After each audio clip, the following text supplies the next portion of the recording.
Hello,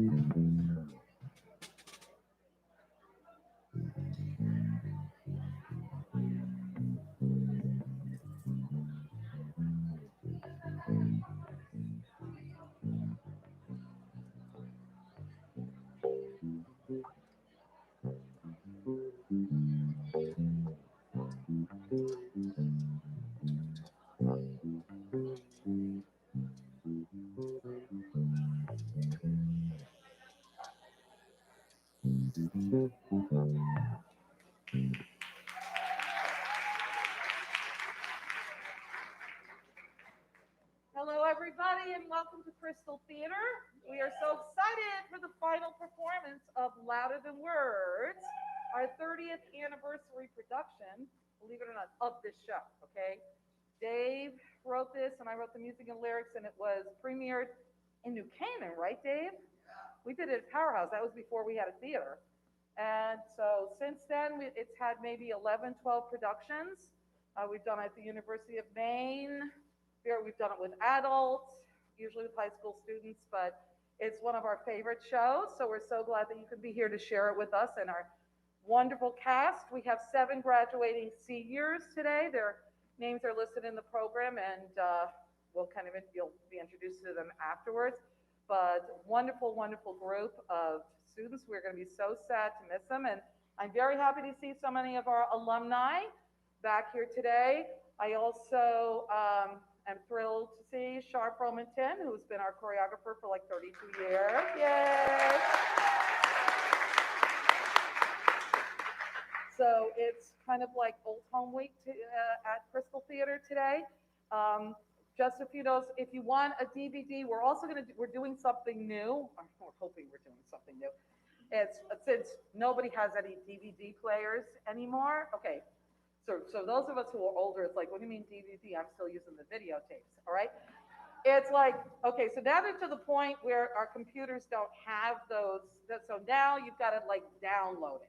So it's like up in the cloud someplace, and people think that it's going to be there. But you know what happens when what do they call that? The EMT, the electromagnetic pulse, comes and destroys the. I guess if that happens, the last thing you're going to be worried about is looking at your old DVDs of Crystal Theater shows. So there's a sign-up sheet up there. They're $25 for a Blu-ray, $20 for a DVD. But if you want the link so you can download it, you can say, "Don't give me those, give me the link." Just write link instead of DVD. And so Mariner will look into that, and we'll set that up so that you can then just download it to your computer and watch it that way. Just for future, please know texting or whatever photos during the show. You can do photos without a flash, but we also have photo DVDs available. You can sign up for them at the place also. There's an intermission, but no refreshments because of this whole COVID thing. We're not doing the saliva thing. So if you want to go out, we have to have an intermission to change costumes. So you can step outside, get a breath of fresh air, whatever. The cast is staying afterwards for a party, so if most of you guys can kind of mosey on out at the end of the show. Not that we want you to leave, but you can stick around for a while. So we have to break down everything because in 2 weeks, Mother Holly goes up, and all those lovely girls that were your ushers tonight, they're all starring in Mother Holly, which will be on this stage in 2 weeks. And then after that, we do Alice in Wonderland, and then camp starts. So we have a lot of camps, especially for this age group. Well, I wouldn't call them camps, classes. Joe's over here. He'll be directing Little Women and Broadway Finishing School, etc. There's so many things. They're listed on the website. Pat McGill and Joe are doing Broadway Blast this year. We have dance camps. Anything you could want to.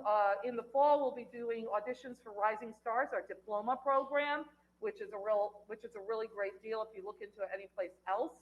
Anything comparable is not $2,400 a year, but it's more like $10,000 a year.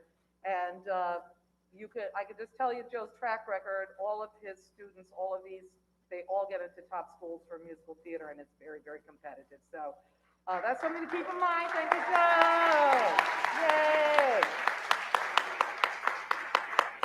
We also have Pat McGill is one of our voice teachers, Felicia Varvaras, and of course Joe is still teaching. Most of these students are his on the stage today. Also, If you get a chance, Carrie, half of these kids are have the leads in Carrie the Musical, which is being directed by Jessica Fold, one of our alumni over at Brian McMahon. That is going to be streaming. They don't do anything live over there because they're afraid or whatever.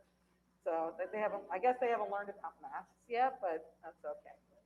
We've been managing so far so good, knock on wood, since last July. We've been doing the shows, and we will be only too happy to not have to do this in mask anymore. But I just want to leave you with this: the message of this show, the transformative power of theater. That's ultimately what this show is about, how it transforms the lives of people who are involved in theater. And I think all of the students here will tell you that that has been their experience. It's been my experience. And I think Dave in the play has really captured that message and that feeling. So please relax, enjoy, louder than words.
The Laughter Fuse.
My mind is crazy. Insanity is a crime. Insanity is a crime. If we seem a little panic, it's because we're innocent. Out of control. Out on a roller coaster, up and down. Turn the bed. Devastating, never-ending, dishonest race. Always takes to explain the unexplainable to the elite and the untrainable. Psychobabble to the rabble, noisy and sorrow, and nothing rhymes. This is the music of our time. Out of key, if there was a key to adhere to, insanity's back, because we know We laugh in the face of our tormentors. guardians of law and order. We are deaf to the voice of cold hard reason. Howl at the moon in any season. Noise is the rule. Wisdom is grace. And young things rise. This is the music of our time.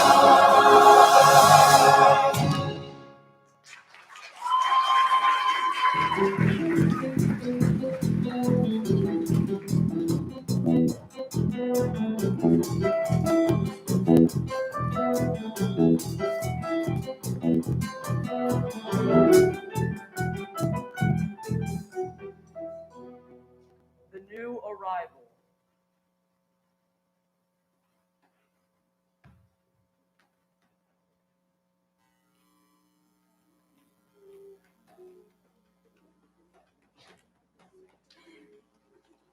Good afternoon, everyone. I would like very much to begin this afternoon's session by saying how pleased I am with the continuing progress so many of you have been making. I am so very proud of you. In our past sessions, some of you have chosen to share some revealing and personal details, which are necessary steps toward your eventual recovery. We have been fortunate to see such tremendous growth. I can only hope that those of you who are more reluctant to share with the group can benefit from the honest candor of the others. Yes, the others. I will very quickly. In addition, while your insights are always welcome and we can all benefit enormously by your willingness and participation, I must request that you remain quiet and respectful while your friends are sharing, as you would wish them to do for you. For you, wish them to do. Perhaps some of you may have observed that we have a new face in our circle today. I did their split. I noticed. This is Marilyn Parks, and I'm sure she will be a lovely addition to our groups of friends. I hope that you will all make her feel most welcome. Welcome, Marilyn. Praise the Lord! Bless you, child. Bless you. The smell of lilacs always makes me remember. Now, I seem to recall that when last we met, we were discussing Mr. Harris's feelings of loneliness. Mr. Harris, would you like to continue with our discussion? I don't care. I Why won't my mama be here? She said that she's picking me up early today because we have a very important audition today in the city. I think I should be going as well. My wife Betsy, she told me to come home right after work. Mr. Darkside, Mr. Darkside, perhaps you would like to share with the group what you find so humorous? Did I say something was funny? Mr. Harris, I seem to recall that when last we spoke, we were talking about Betsy's funeral 3 years ago, and the fact that you were unable to attend because you were still in the hospital at that time. Do you recall that? This sucks. Did you recall that? I do. I remember. Betsy has gone to be with Jesus. She is singing in the choir with Jesus. Praise God. Thank you. Mr. Harris, do you remember that Betsy has passed away?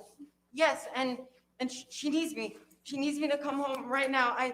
I need to put all the presents under the tree for the children. I need to leave now before the snow comes. Under the tree. Would you shut, you stinking trap? If you want to sing, you're lousy. Sicky, wicky, stinking rotten song. Go somewhere else. Don't sing where Dirty Mary can hear you. Dirty Mary will rip your filthy heart out and spit on it. Dirty swine pig. Mary, please sit back down and join the circle. I'm sitting like a lady. When my mama gets here, she's gonna bring me a special surprise. How nice for you. What is it? Would someone please answer that call? Please stop looking at me.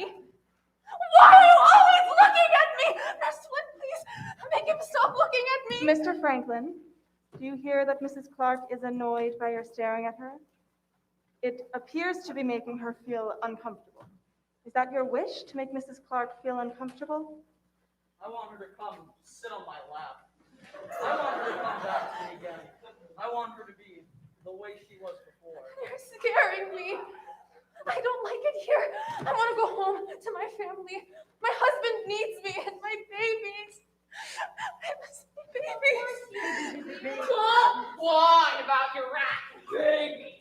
Dirty Mary is so sick and tired. Hear about your stinking hurdy-gurdy, squishy-wishy baby. Hurdy-gurdy, squishy-wishy. Mrs. Clark, we are all hoping that you will be well again very soon so that you can go home and be with your family. Mr. Franklin, you might help us all if you would stop looking at Mrs. Clark, as it is clear she does not seem interested in sitting with you. I'll sit in his lap if he wants me to. I don't mind at all. I'd love to get to know him better. I would like everyone to remain sitting where they are. I'm sitting like a lady. That reminds me of the first Thanksgiving. Oh, what a time we had. Except I was sitting next to Miles Standish and Squanto. Pass the medicine, pass the corn, pass the medicine, pass. Shall we continue?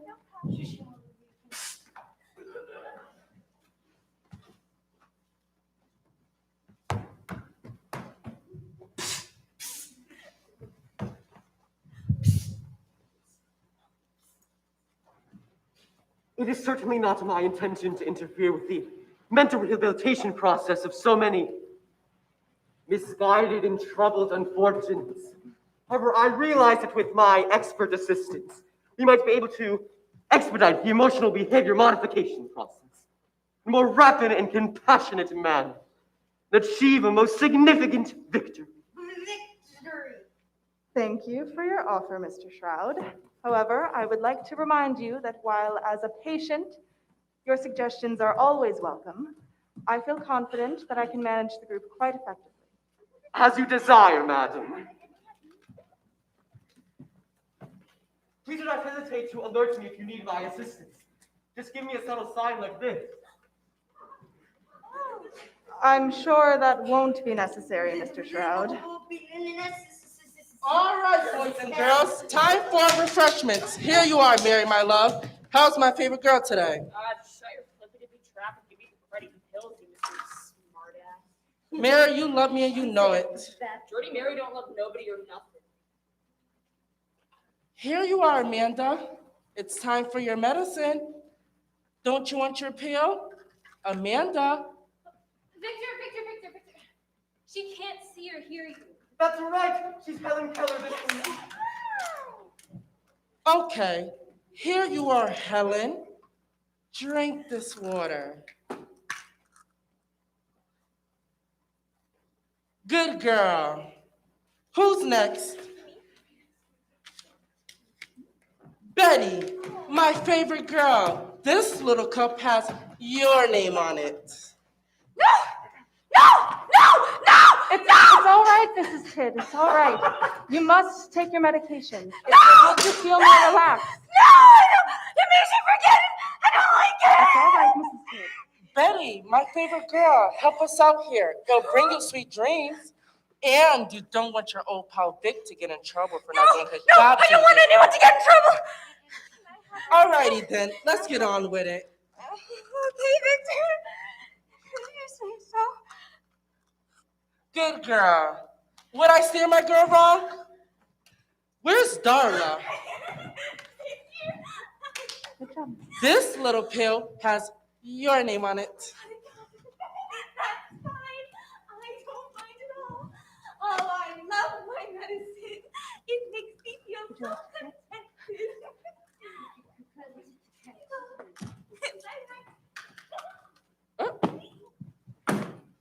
Last but not least, Elizabeth.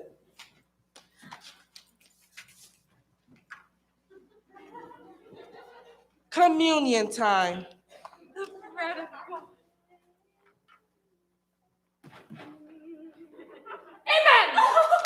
Amen. That was so inspiring, Elizabeth. A bit predictable, perhaps, but endearing as always. Excuse me, Victor. I think you're forgetting someone. This is starting to become a habit. Oh, that's right. How could I forget Archie?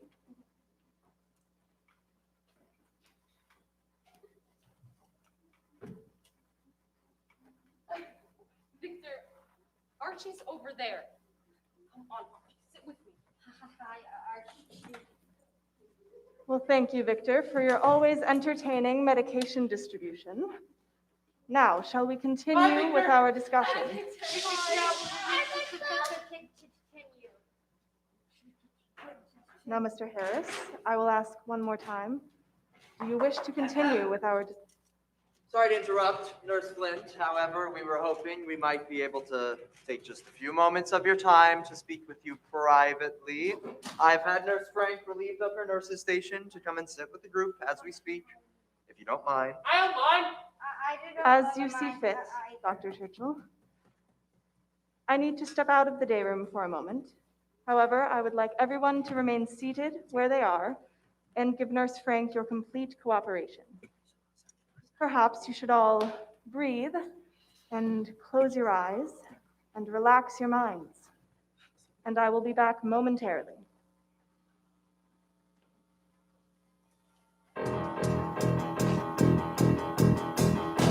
Words my mind speaks out, and it sounds like a whisper but feels like a shout. Words of cry in the night. Is it from pain? Is it from light? Sometimes it's all so simple. Sometimes I know I'm right. Then all at once the world goes in, and once again it's night. Louder than words my soul can scream. Is it a nightmare or just a bad dream?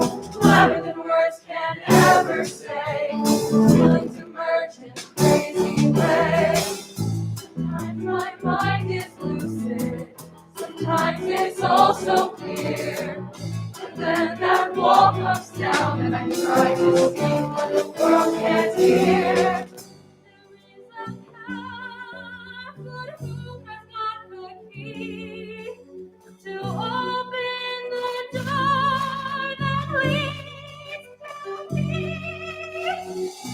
Back inside the wall, and though I hear a knock, no one knows the combination to the lock. Louder than words my soul can scream. Is it a nightmare or just a bad dream? Louder than words can ever say. Feelings emerge in a crazy way. Sometimes it's all so simple. Sometimes I know I'm right. Then all at once the world goes in, and once again it's night. I know that I'm like any other man, so why can't I let the world see who I am? The words inside my head, they always come out wrong, howling in a foreign tongue, singing a different song. Words my mind speaks out, and it sounds like a whisper but feels like a shout. Louder than words of cry in the night. Is it from pain? Is it from fright? Louder than words can ever say. Louder than words can ever say. Help me turn this night to day. Please help me turn this night to day. Hear me when I speak. My voice is getting weak, and still I can hear my feelings call out. Louder than,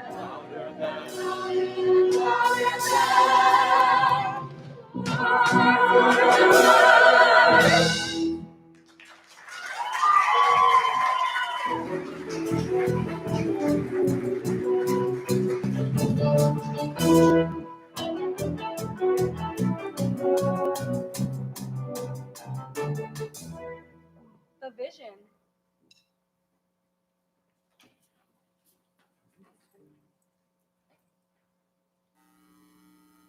Doris, I'm terribly sorry to be taking you away from your patients. However, as head nurse, I thought it important that you be involved in this discussion.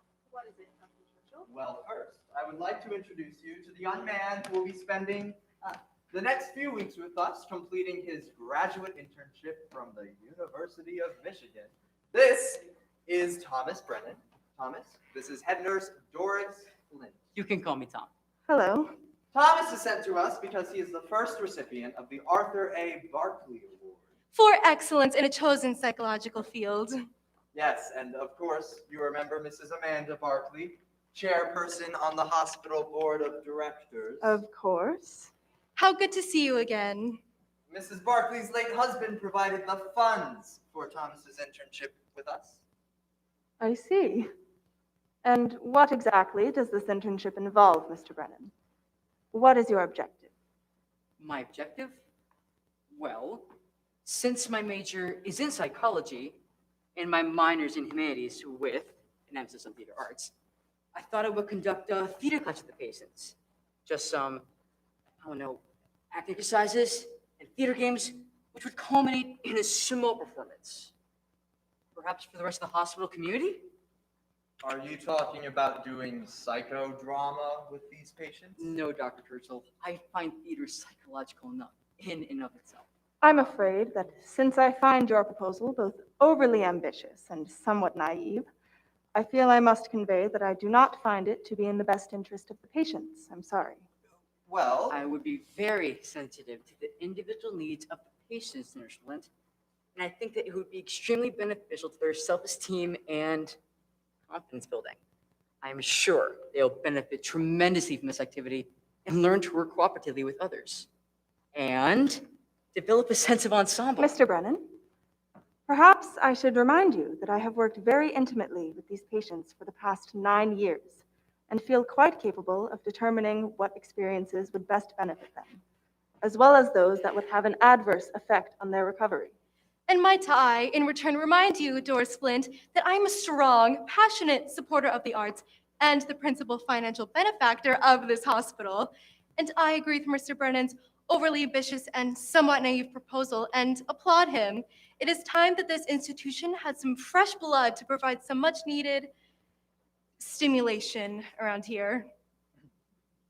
it will be a wonderful opportunity for the hospital to take on a challenge of this nature. Well, Dr. Churchill, it appears you've already reached your decision. Oh, thank you, Dr. Churchill. Thank you all. I know you won't be disappointed. Goodbye, Thomas. I'll be checking in with you periodically to see if there's anything more you need. Thank you, Mrs. Barkley. And please call me Tom.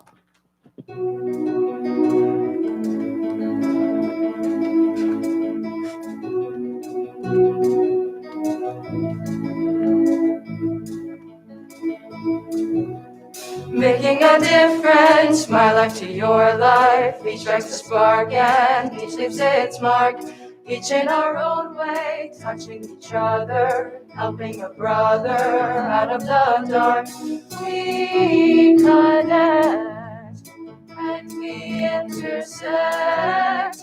Who can predict who we affect?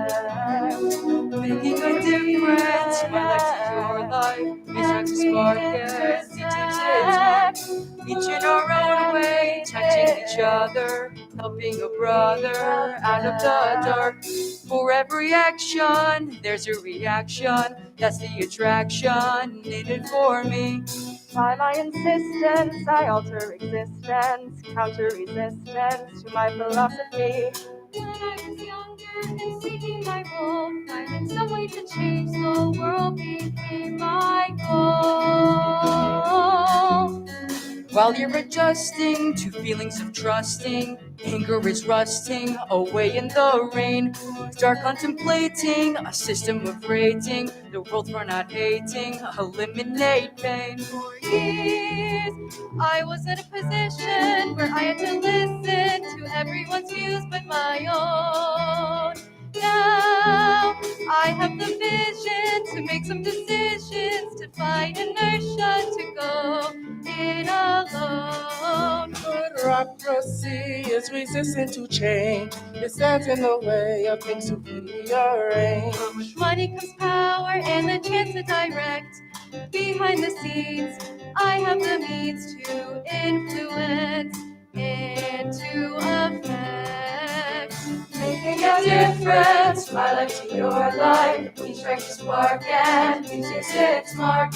each in our own way, touching each other, helping a brother out of the dark, making a difference. My life, your life, we strike the spark and we keep it dark.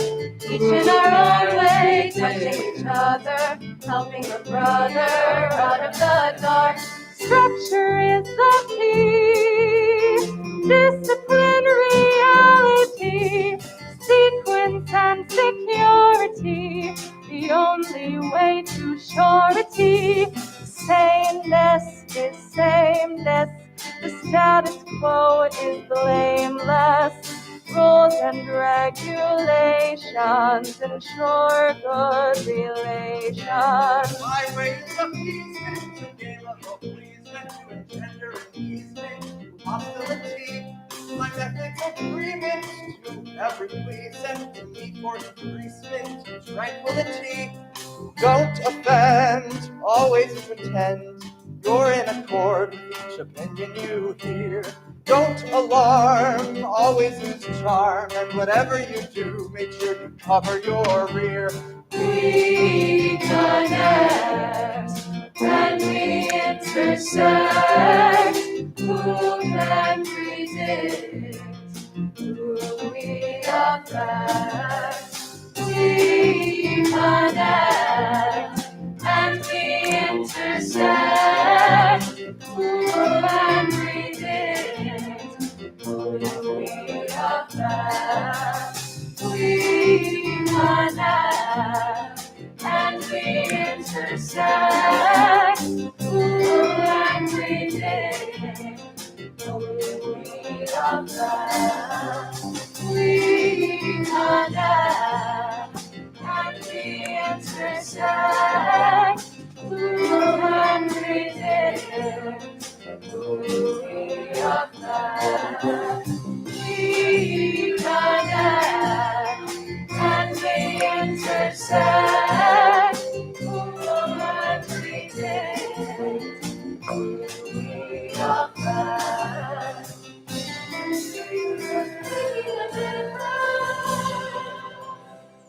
Making a difference.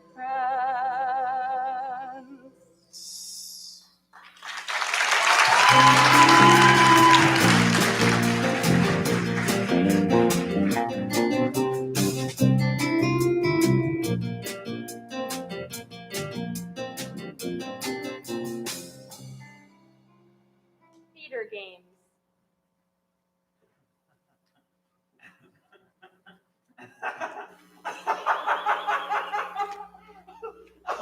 Mr. Darkside, if you insist on playing these dramatic little games and frightening the rest of the patients, I'm just going to have to call the orderlies and have them escort you back to your hospital room.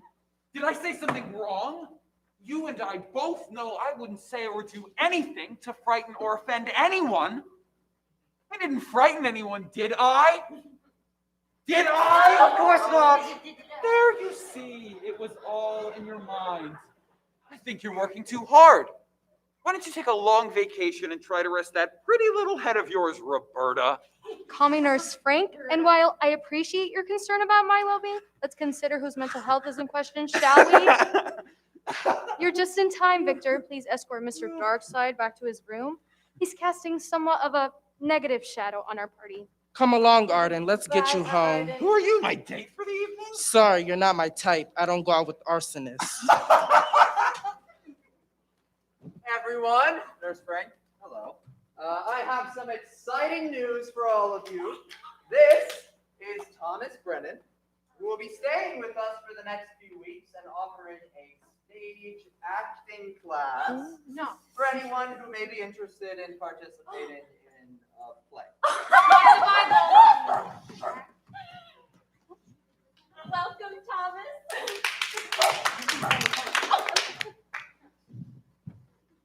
Welcome, Thomas. I see the future. I see the past. The time of your departure is approaching fast. Do I know you from somewhere? Were you on the Titanic? What? What the hell Where? is this? I don't want to act in any play. And I don't want any yawn snot-nosed kid coming in here and telling me how I'm supposed to act. Well, I'm glad you're here, Tommy. I'm sure we're really going to enjoy getting to know each other. You look so much like him. It makes my heart feel weak. Thanks a lot. I just think I want you to know that I hope you all are involved in this play in some way. But I don't want to pressure anyone that chooses not to. It's your choice. It's your I'm sure you will find my assistance to be both invaluable and indispensable. I've spent a great many years in all aspects of theatrical life. Might I suggest a writing by the immortal bard himself, the great William Shakespeare? I remember him one afternoon at the Globe. He told me that I was his inspiration for Desdemona. Well, I don't I know. thought we could begin by tackling something a little, simpler. Does anyone have any ideas? I don't know about this whole thing. I mean, I never acted or anything, but I think it would be really fun if we did something,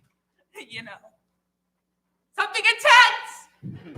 Don't you recognize me? I do. Don't you know who I am? Yes. Mary Frances.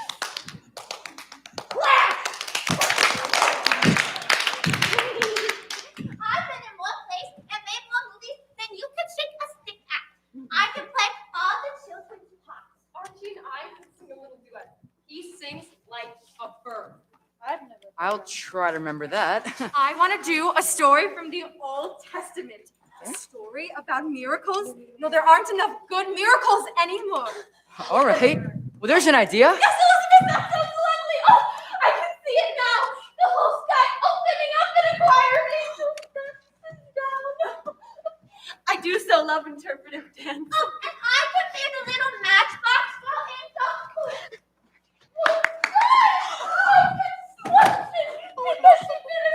Hi, yeah, hi. She said it was a great idea. I thought I would be very good as, get this, God.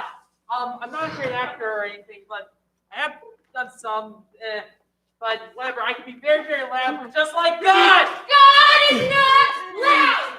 Go and pray! I've always thought the idea of angels dancing sounds so heavenly. And I've always wanted to be an angel. Oh, just cut the chatty, gratty, jabbery.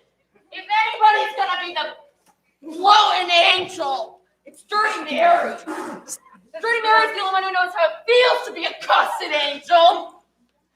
And that's the way it's gonna be. And Dirty Mary don't want to hear any more loose lip about it.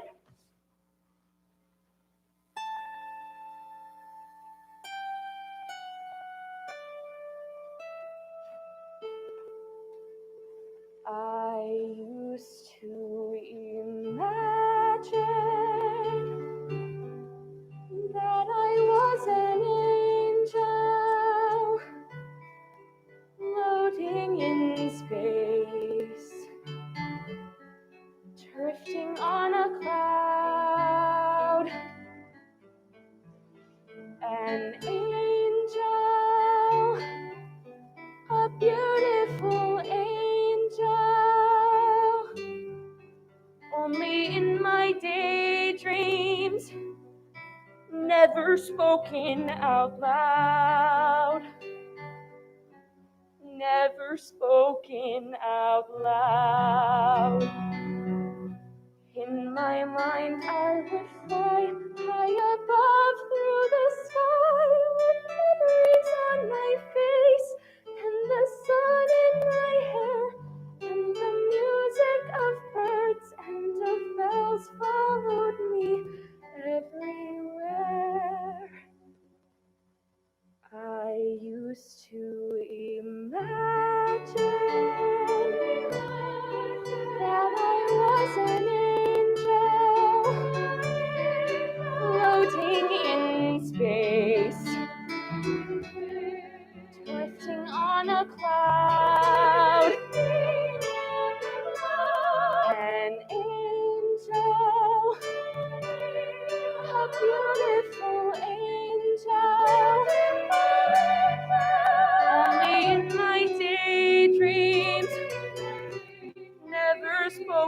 out loud. Never spoken out loud.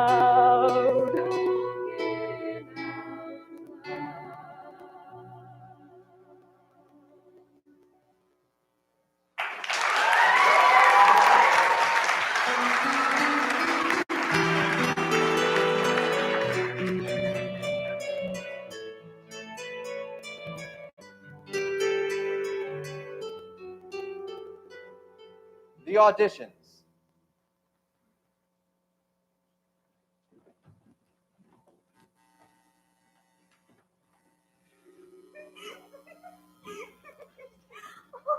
I don't think I can. I've never read anything out loud in everyone before. You're feeling a little nervous. You feel nervous, darling. Take a deep breath. And relax. The only reason we're doing this is so I can hear your voice and get some ideas of your volume and interpretive style, okay? But everyone has to promise that they won't laugh at me, okay? Promise?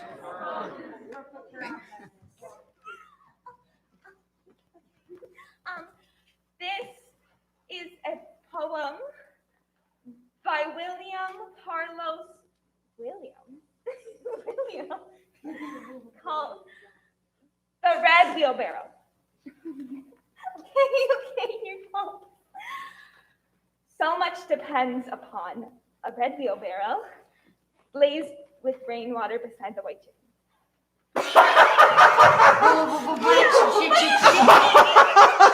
That was good, Darla. Oh, it was? No one needs to feel nervous. That was good. Okay, bye. Okay. Who's next? Paula.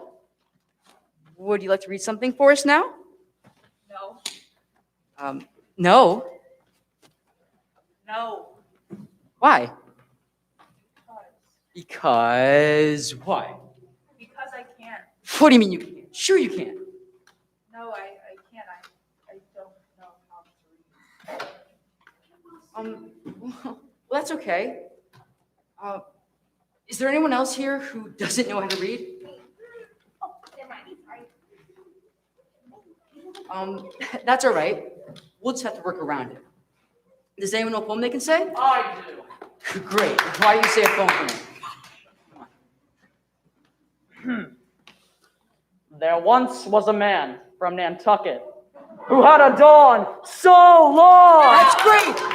Very nice projection. Thank you, Lou. Thank you. Sit. Oh my God. Okay. Who's next? Betty? Do you know a poem?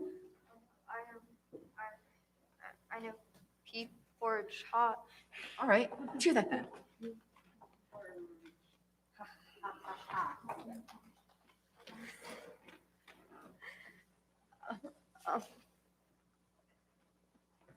Pea porridge hot, pea porridge cold, pea porridge in the pot, 9 days old. All right. That's fine. Now, how would you say it if you were really, really angry? Sorry. What if somebody just took away all your favorite things? How would you say that? Pea porridge hot, pea porridge cold, pea porridge in pot, 9 days old.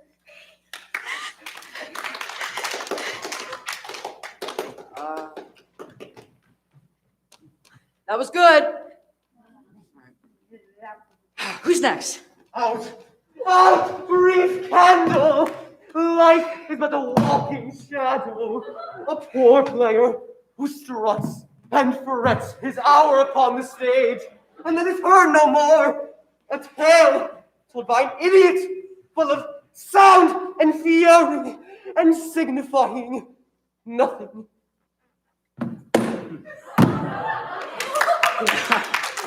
Thank you, Virgil. Oh!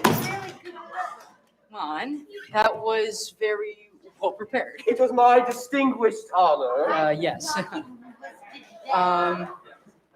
Anyone else have anything? I did. All right.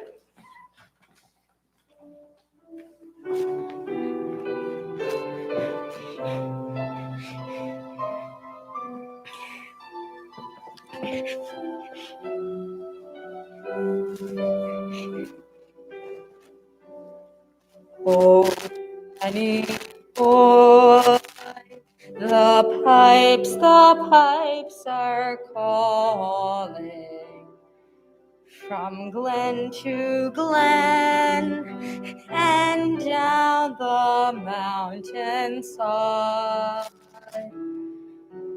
The summer's gone and all the flowers dying.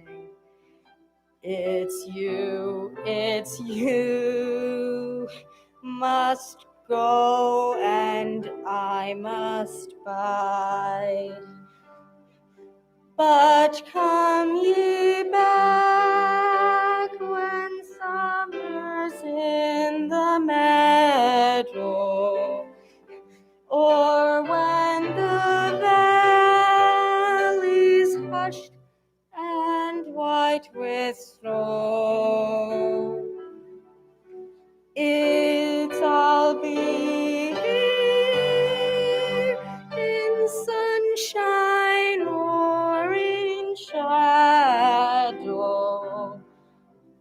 Oh, Danny boy, oh, Danny boy, I love you so.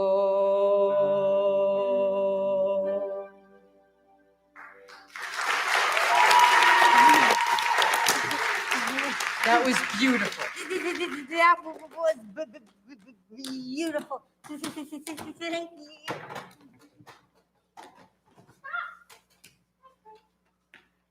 Watch this.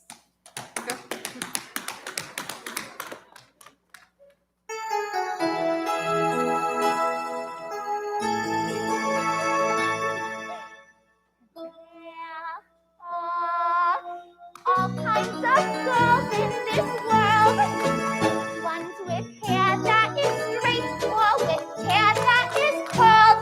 But there is one kind that I have in mind who isn't so very easy to find. Tattoos. You don't need one who's sour as pickles, or who smells like a rose but has prickles. The one I have in mind is so nicey, and oh, just a tiny bit spicy. She's not too sweet or sassy, and she'll make you happy. Can you guess who this girl might be? Is it you? It's me. I'm not done yet.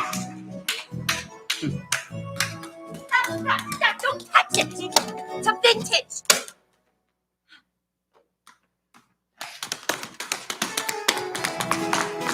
Playing again?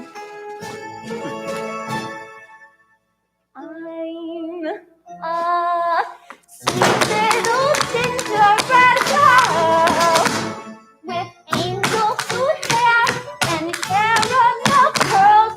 Just a sweet little gingerbread girl. I'm always having a baby whenever around. Yeah, my foot. If you wrinkle my wet and my peppermint eyes melt into a mess from the tears that I cried in my unhappy days.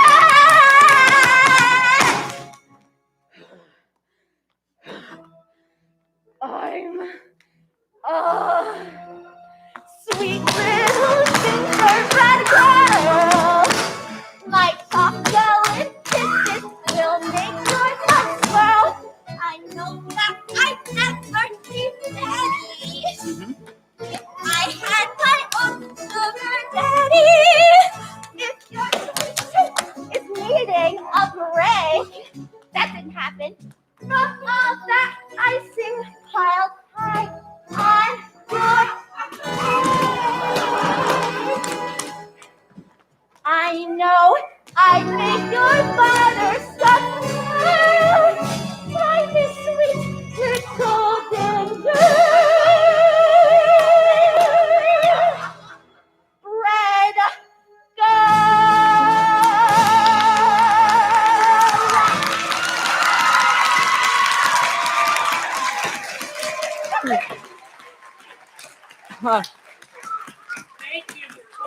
That was cute.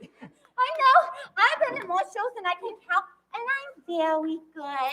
So am I, Tommy. I never had a single lesson.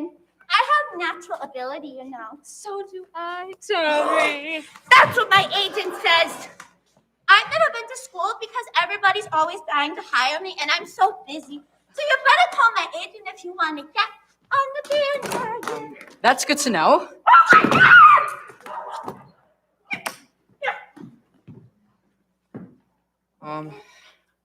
Okay. Annie, would you like to read something for us now?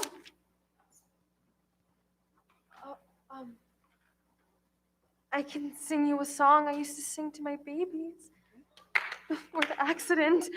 Oh, here we go again with the rotten baby. Dirty Mary's so sick and tired of hearing about your hurdy-gurdy, corky-worky baby. Any song that you like to sing would be fine, Annie. This is just so I can hear your voice.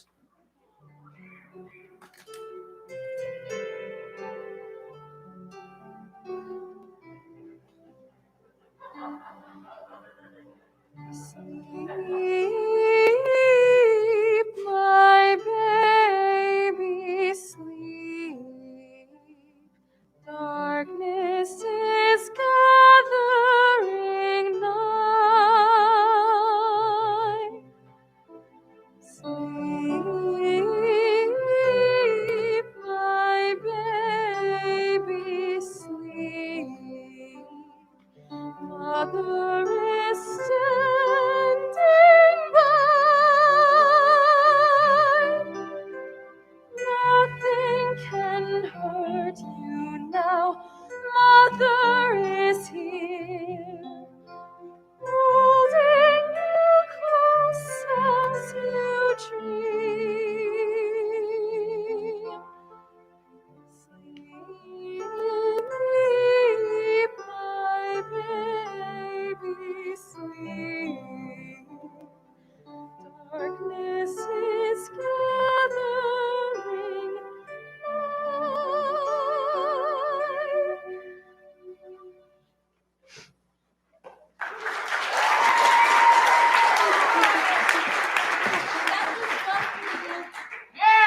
Yeah, that was just lovely, Annie. Dirty Mary thought it was just happy, nappy, snappy. We haven't heard your audition material yet, Artem. Would you like to read something? Yes, I have a poem. I wrote it myself. Please. They call me crazy. They say I'm dangerous. But what do they know? I'm not really crazy or dangerous. Really, I'm not. I'm a part of every man, woman, and child. I'm the parts that you fear. The parts that give you strange ideas and thoughts of death and chaos. So why am I crazy if we all have a dark side? How insightful. A bit egocentric, perhaps, but insightful nonetheless. Oh, Archie. Archie has a tad bit of secret. Dirty Mary's cotton picking turn. Dirty Mary's been waiting too snory-bory long, so let Dirty Mary say Dirty Mary's wormy piece and get it over with. Okay.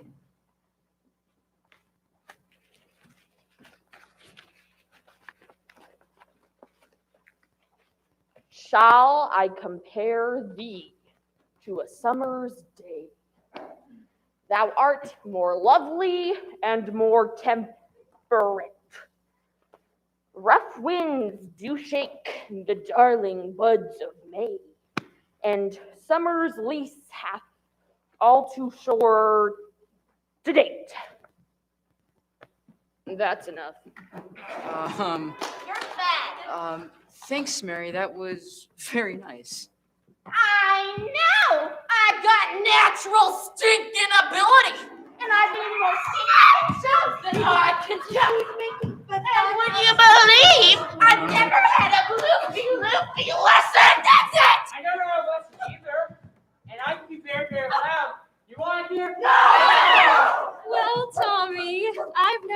much of anything at all, but I sure am interested. And I was thinking, since you're here and I'm here, maybe you could give me private lessons. Well, could you, Tommy? Send me your pores, your huddled masses yearning to breathe free the wretched refuse of your teeming shores.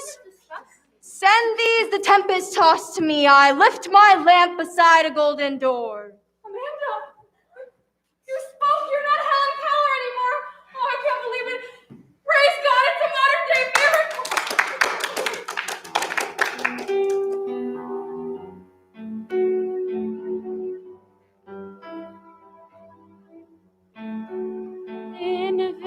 Invisible, inaudible,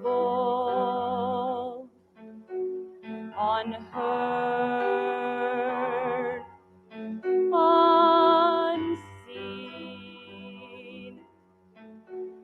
a shadow without a voice, living in between the real and imagined, the concrete and the void, unnoticed and ignored, defeated and destroyed. In their world I don't exist, disregarded and dismissed, just an extra in the cast, just a smoke ring fading fast. When will my identity take form? Only when it seeps into the norm. Can't I be the prototype, be one of a kind? Am I so inconsequential, or is the world blind? Should I stay within my shell, let the real world go to hell? Tell myself it's possible to remain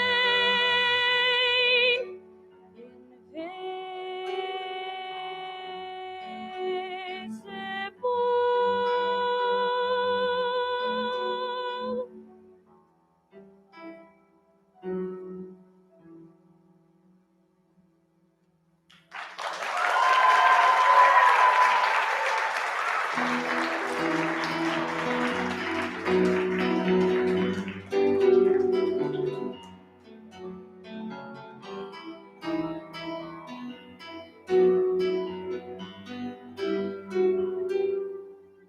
Edward's Dream.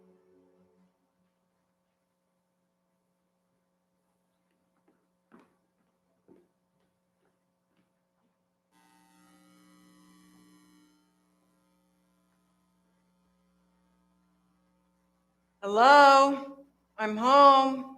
Where is everybody? Well, hello there. I'm so glad you got home before it started to come down. It's so good to be home. I missed you all so much. Where are the children? Don't you dare go in there. The children would be very disappointed. They've been working all day on a special surprise. Oh, so it's a surprise. Good Lord, I missed you. I thought this week would never end. Me either. Let me call the children. Eddie! Rachel! Come into the kitchen. Your daddy's home. How did it go at your doctor's appointment? We'll talk about that later. Daddy's home! We have a surprise for you, Daddy. Eddie almost ruined it, but it's fine now. I didn't mean to, Dad. I just felt the stool. I was trying to reach the top. It's all right. Now both you just quiet down and come give your tired old daddy a big hug. I really missed you, Daddy. I couldn't wait for you to come home. Did you bring me something, Daddy? Now you know that if I brought you something now, old Saint Nick would just look down from his big old window at the North Pole. When he sees it, he won't be bringing you anything on Christmas morning. Now, do you children have this special surprise ready so your father can go into the parlor, make himself comfortable, and I can get supper on the table? It's ready. Close your eyes, Daddy. Come on. My All eyes. ready, except for the start. You can help me with that part. Are your eyes closed? My eyes are closed. Don't peek. I won't peek. All right, Daddy, we're here. Open your eyes. You can look, Daddy. Oh my goodness, what a beautiful tree. This might be the most incredible Christmas tree I've ever seen.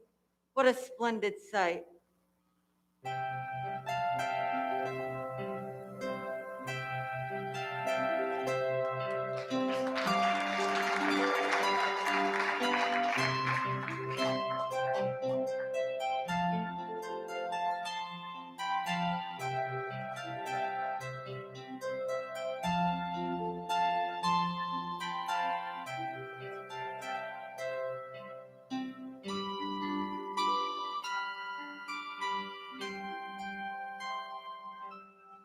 The first rehearsal.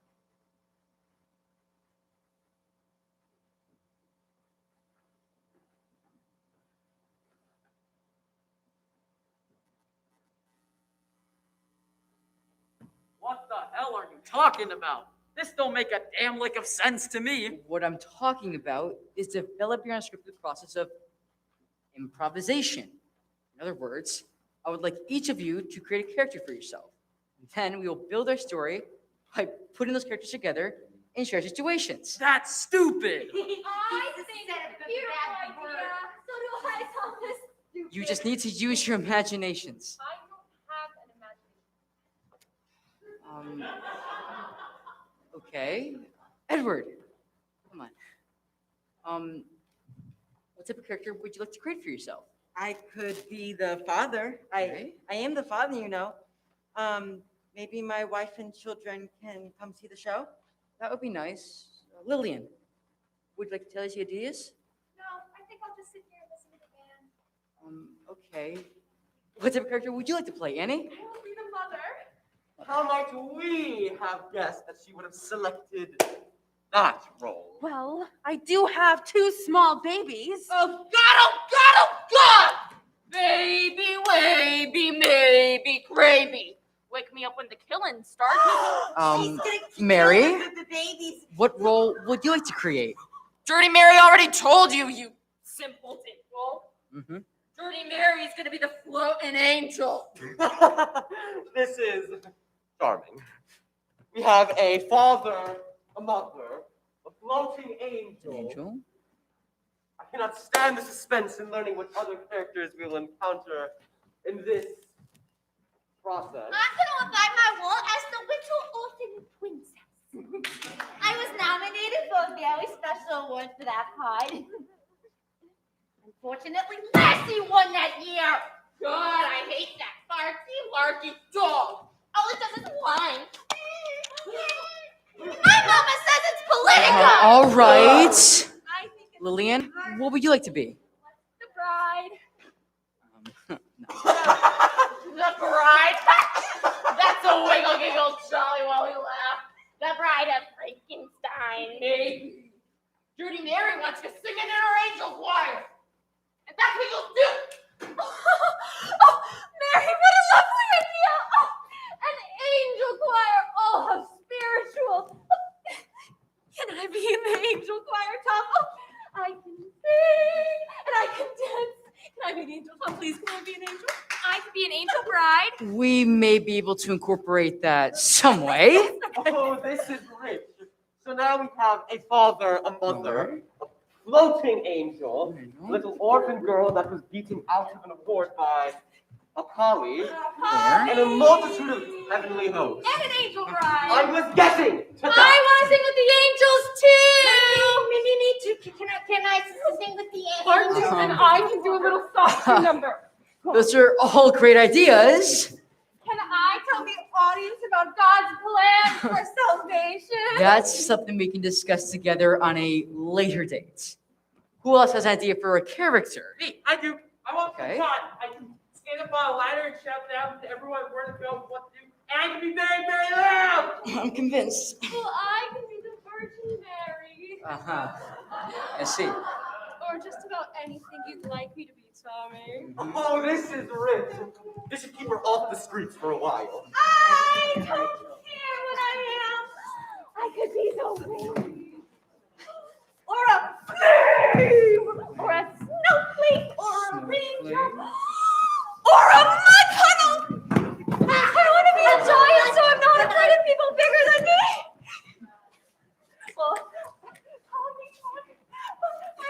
I'd like to be a bird so I can fly away and be free.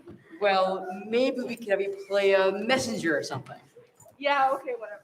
Okay. I'll be a guard. I'd make a good guard. I know how to put people in their place. Now there's an exciting idea. I'd like to play. The devil? What? That's despicable. There is no devil in this play. Go and pray. Why would you want to play such a horrible character? I like fire.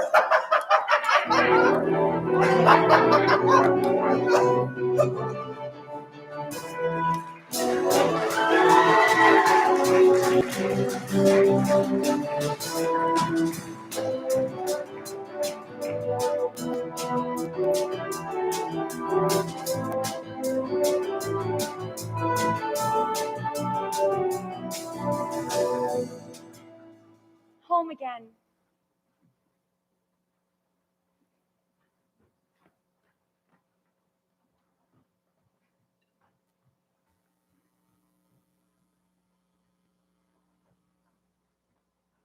Hello? I'm home. Where is everybody? Mr. Harris, quiet down. What are you doing out of your bed? Come on, let's go back to your room before we wake all the others. It's so good to be home. I miss you all so much. Where are the children? Mr. Harris, just calm down. It's very late and all the others are sleeping. You must have had another dream. Oh, so it's a surprise. Good Lord, I missed you. I thought this week would never end. Stay here, Mr. Harris, while I go get some help for us. Victor, I need your help for a minute. How did it go at your doctor's appointment? Don't worry about a single thing. You'll be going back to your room in just a moment. Come on, Eddie. Come take a walk with your old friend here. What's going on here? Why is Mr. Harris out of his bed? Well, you see, he's been having trouble sleeping these past couple of nights, and he seems more confused than usual.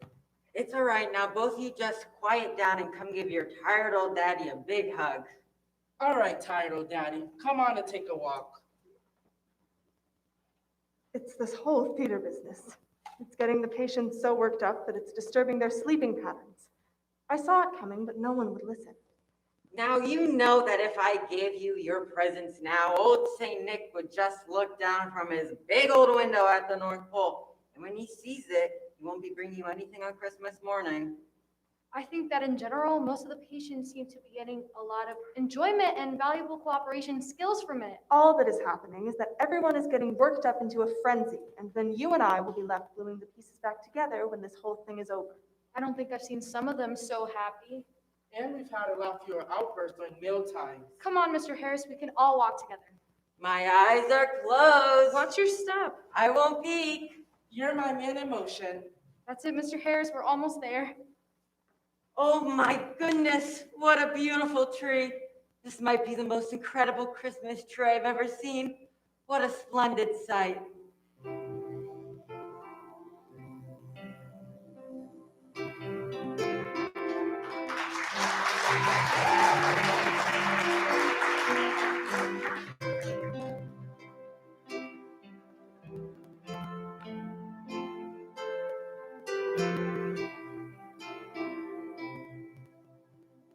Planting seeds.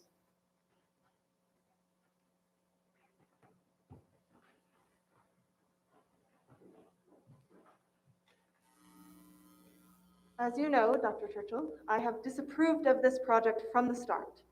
However, I've tried to remain open-minded.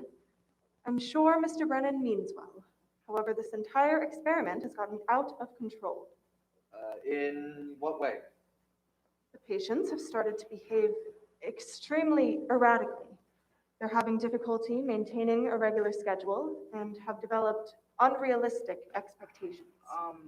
All the patients have been working very hard and have come so far as a group. I am starting to see them take some very challenging risks and are finally trying to work together as an ensemble. It's like a modern day miracle. Mr. Brennan, I don't like what I'm seeing happen to my patients. I don't like the erratic behavior, I don't like the disturbed sleeping patterns, and I don't like the excitable conduct. Those are very typical reactions. We're about to open a show. However, these are not typical people, Mr. Brennan. Did you suggest to Mr. Harris that perhaps his wife and 2 children could come and watch his performance? I told him that I thought it would be nice. And are you aware that Mr. Harris's pregnant wife and 2 children died more than 3 years ago when their home was destroyed by a fire? The fire was caused by an electrical wiring issue in the Christmas tree lights. I'm so... Mr. Harris was badly burned and couldn't even attend their funerals. He's been with us ever since. I didn't know. And that, Dr. Churchill, is precisely my point.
Of course it's white, too.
those small parts.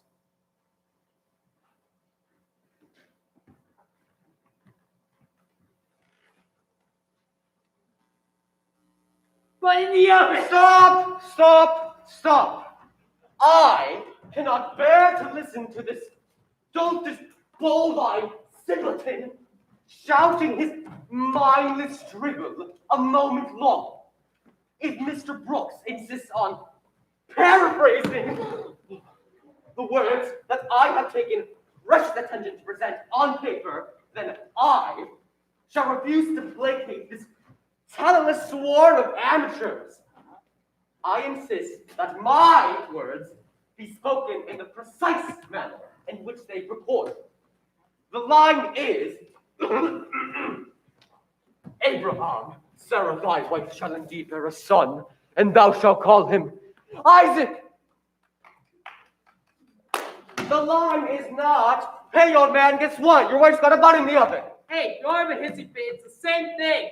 So, Tom, what do you think? Was I loud Your enough? projection is fine, but try to familiarize yourself with the lines a little bit better, so all the important information comes across. Thank you.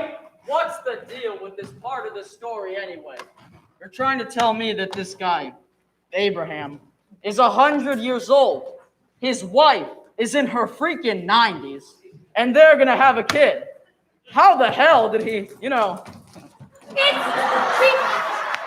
It is because of their faith. That's what makes it a miracle play. This play is about miracles. Miracles then and miracles now. The whole point is that we just have to be patient and have faith. It's going to take more than a miracle to get this theatrical endeavor off the ground.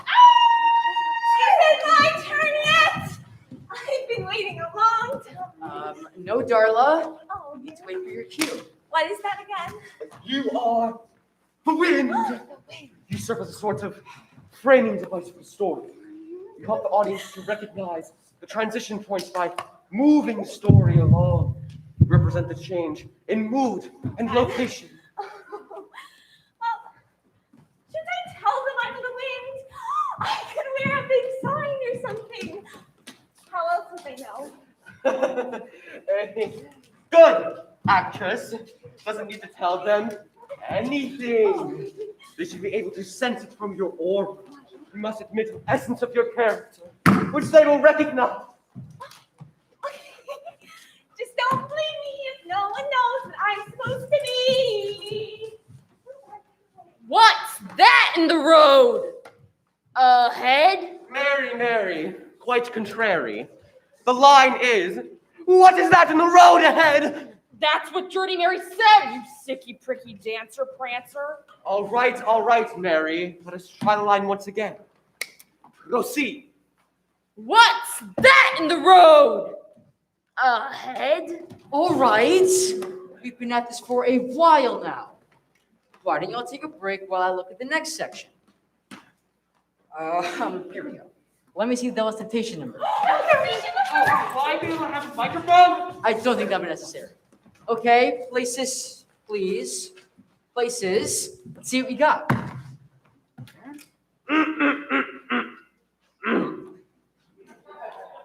And so, the eternal struggle for the souls of men continues. Today! Out of my way! Oh, hello there, little cherub. Hello there. Well, what have we got here? Don't scare him, guys. Scare him? Why, I'd never want to scare one of my little brothers. Little brother. That's right. I used to be an angel too, just like. Yeah, before he wised up. Fell from heaven? She means before I left heaven to find a little excitement. And these are a couple of my pals. Yeah! Yeah. Yeah. So why don't you come hang out with us instead of singing boring hymns all day? I would like to sing. So do we. Don't we, fellows? We can sing.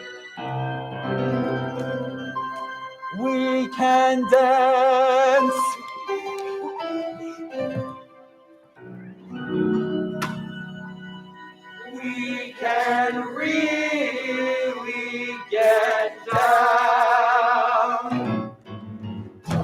another fallen angel. Come and join our crazy band. You can be a fallen angel. We'll lend you a helping hand. Everybody has a dark side, Snotty, that's where I come in. It's just like an amusement park ride. Come and lead a life of sin.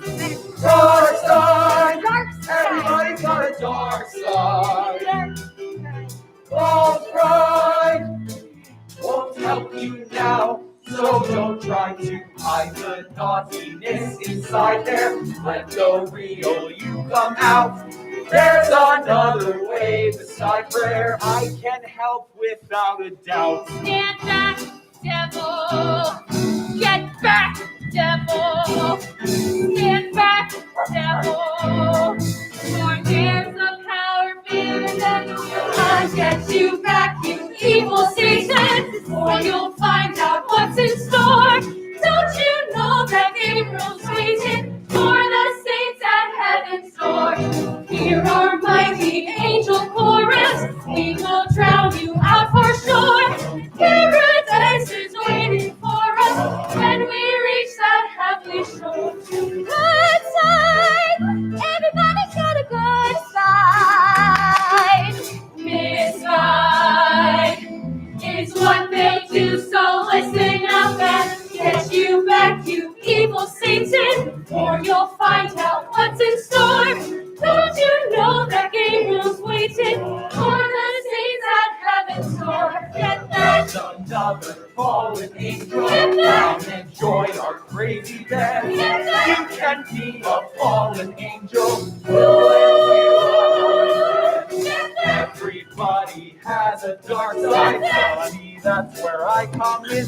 Get back. It's like an amusement park ride. Come and lead a life of sin. Dark side, Dark everybody's got a side. dark side. Don't give in to your False pride false pride. won't help you now, so don't try to hide the naughtiness inside there. Let the real you come out. There's another way beside prayer. I can help without a doubt.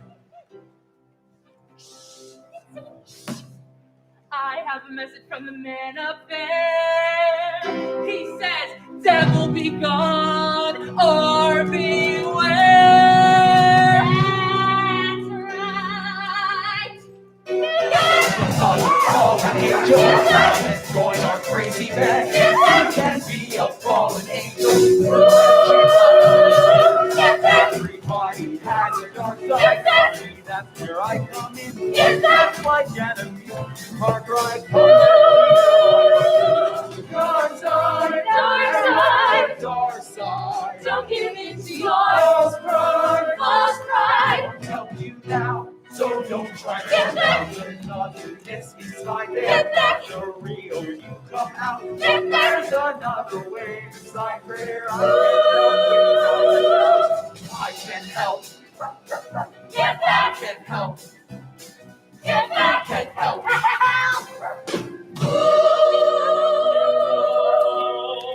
It's the Lord speaking. Oh my God. Hear me now. Hear my voicing on. Devils, get back to your fiery pit and cry. Get back.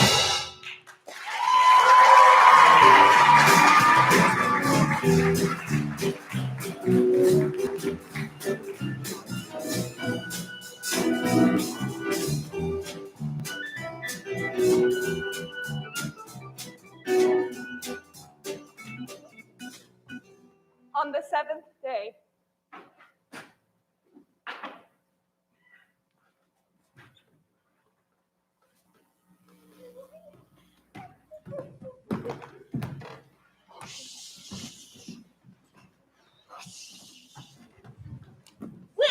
No! No! How many times do you have to be told? The wind does not speak.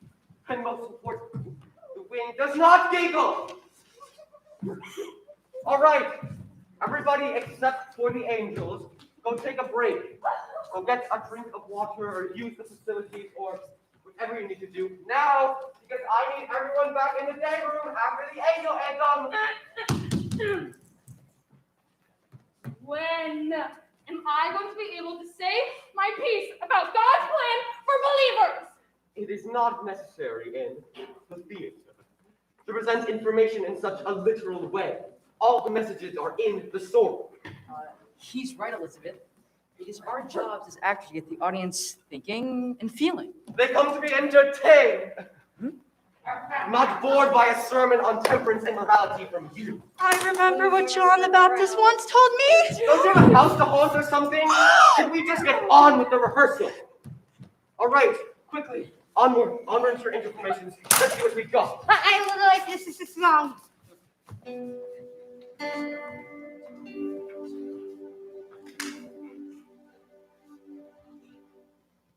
Peace, peace on earth, joy, joy to the world. A modern day miracle is happening here. A change has come over us. Love has conquered fear. Out of the night, our spirits take flight on heavenly wings. We fly into the light. A modern day miracle is happening here. A change has come over us. Love has conquered fear.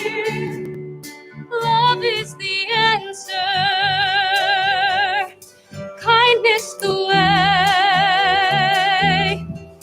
Helping each other to make a better day. Now I see that what I do can have an effect on each and every one of you. A modern day miracle, a miracle is happening here. A change has come over us. I have changed. Love has conquered fear. Love has conquered fear. Out of the night, our spirits can fly on heavenly wings. Into the light we fly. Peace, peace on earth. Joy, joy to the world.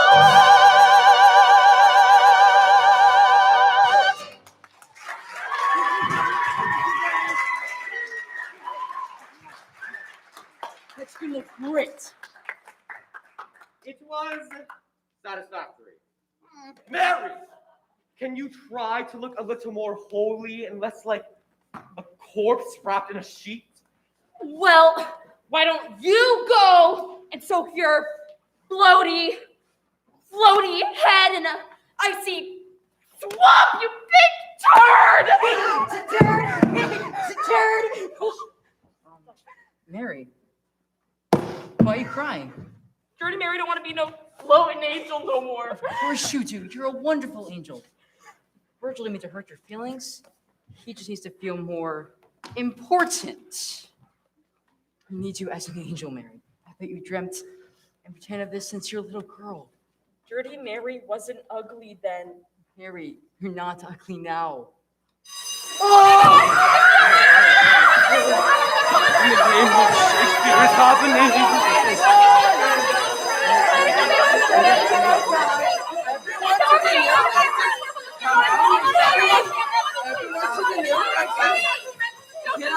everyone. He's out on the lawn. Hurry. Yo, he's out on the lawn. Run. I'll get the Stay men for him. outside. Yeah? Try to keep everyone calm until we locate the fire. Got it. It's all right. We've got everyone else out except for Mr. Harris. Victor, I need your help with Mr. Harris. Everyone else is outside, and I located the fire in a trash can in the waiting area. I think the fire's up. There's still a lot of smoke in the hallways. Must have been the arsonist. Dark side. Where do you suppose you found that?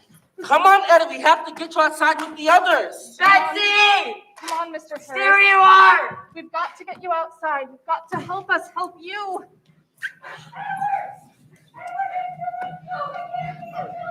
Betsy!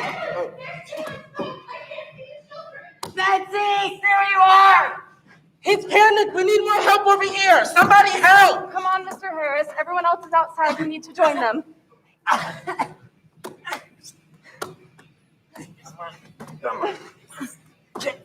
Come on, Mr. Harris.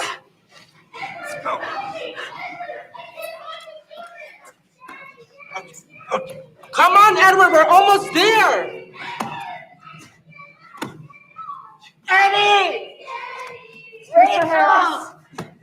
It's all right, Mr. Harris. It's all right. We're almost outside.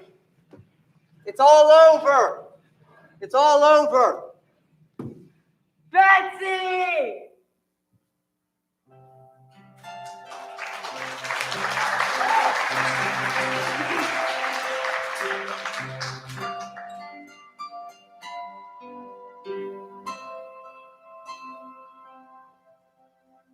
The Rude Awakening.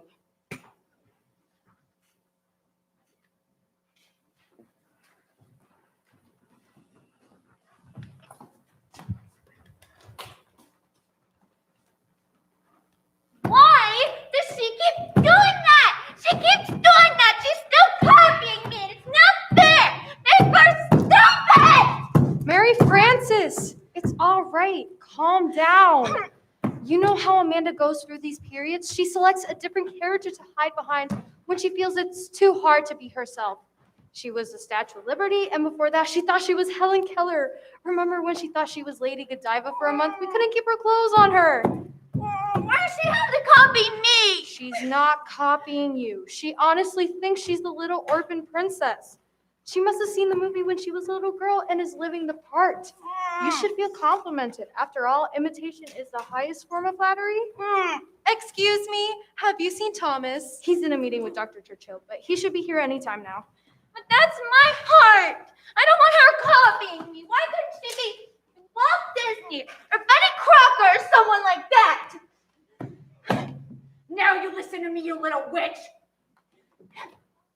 I want you to snap out of it right this minute, or I'll pull every hair out of your head.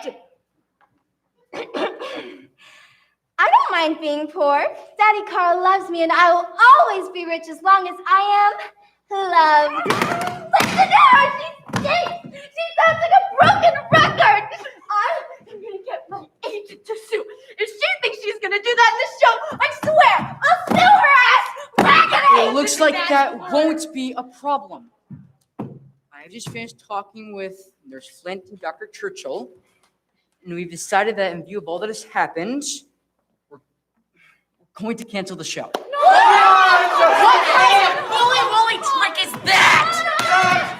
Inexcusable considering the tremendous effort that everyone has made. We have to do the show. We have to teach people to learn to recognize miracles. You mean I have to learn to read for nothing? Oh, no. We can't cancel the show! That's how everyone works so hard! And we already sent out the newsletter!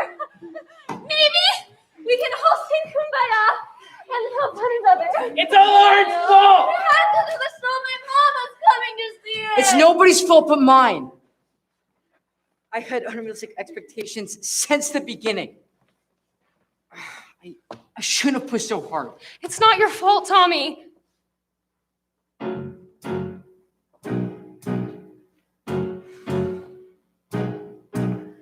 Well, Welcome to your rude awakening. Admit to your mistakes and bring yourself back to the real world.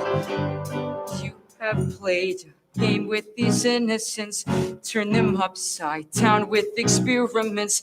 Now all you can do is watch while into the abyss once again they are hurled.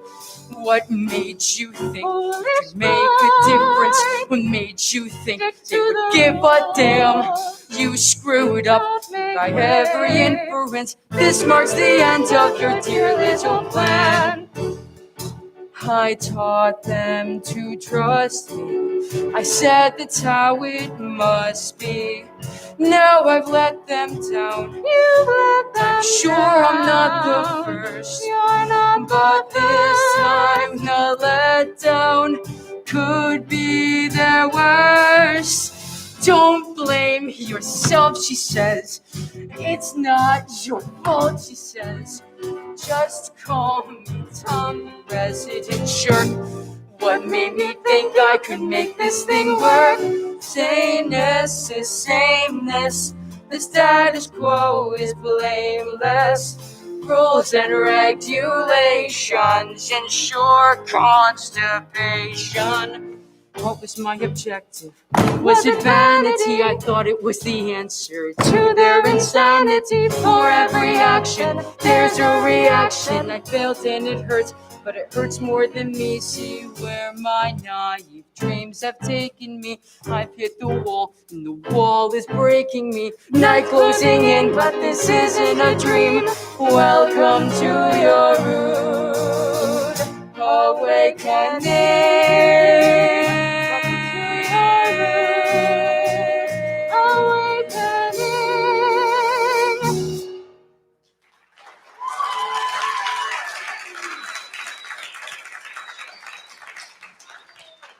Don't blame yourself, Tommy. It's not your fault. Who do they think they are? They can't do this. Guys, we can stick together and protest. We can refuse to Yeah. take our medication. Yeah. Like a family. We just have to pray and have faith. It's all my fault. Yeah. If I hadn't started the fire, none of this would have happened.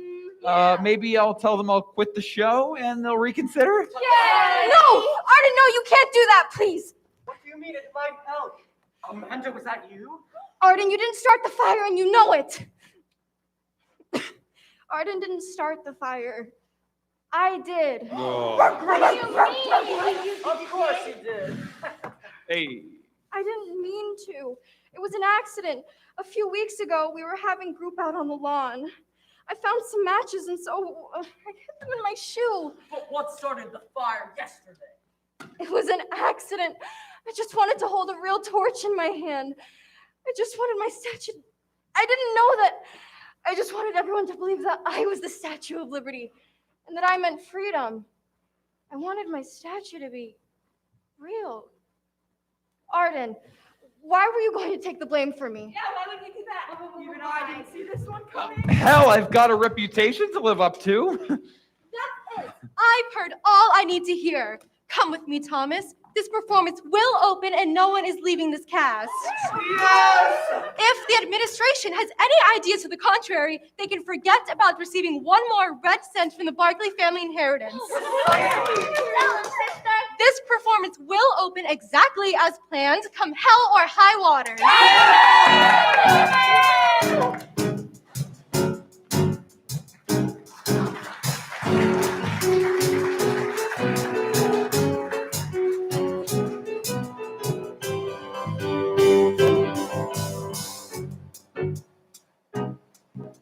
Opening night.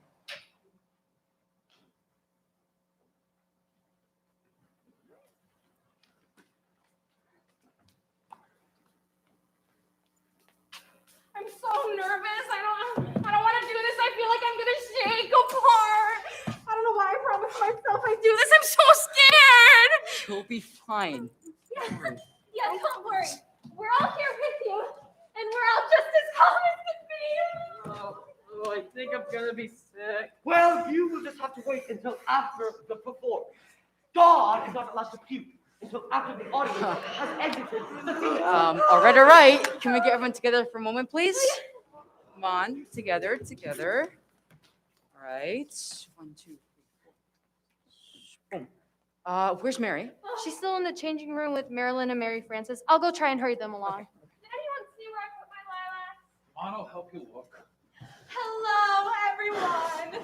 Hi, Mrs. Burke. I just wanted to stop backstage and wish you all well. I know you'll all be fabulous. Thank you, Mrs. Barkley. I'm ready now. I bet my mom is sitting right in the front. She always sits right in the front, but my agent said I'm not supposed to wave to her because that's unprofessional. So instead, I go like this. When nobody's looking. Dirty Mary didn't mean to be late. Dirty Mary had to finish getting gussied up. Mary, you look beautiful. Mary, you are beautiful. No, Dirty Mary ain't, but Dirty Mary thanks you anyway. You look very nice, Mary. I did her makeup. I used to work at a funeral parlor. So I'm pretty good with makeup. Well, since you get everyone here now, and we've only got a couple minutes before we start, I would just like you to know what a pleasure it's been working with you all. You are a very, stay right here, special group of people, and no matter what happens tonight, you should all feel proud of yourselves. Well, we all couldn't have done it without you. You have a large group of people out there tonight, so show them what you got. I'll be out in the audience watching, so go for it. I'll see you after the show. All right, lesbians, take your place. Hey, watch it with the hoity-toity name call. Wait, hold the parade. We haven't done the prayer. Oh. Quick, the house lights are going out. Hey. Dear Lord, bless us all and help us to show this audience that miracles still exist in the world today. Help us to spread hope and joy to others. Work together as a family. Amen. Amen. Amen. All right, folks, this is it. Take your places. It's showtime.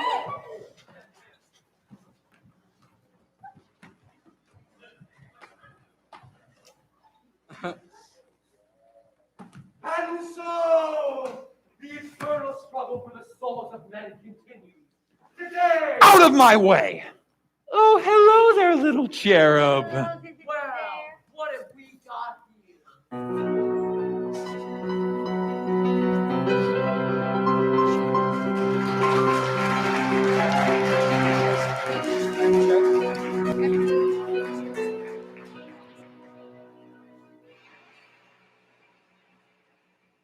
Where do we go now?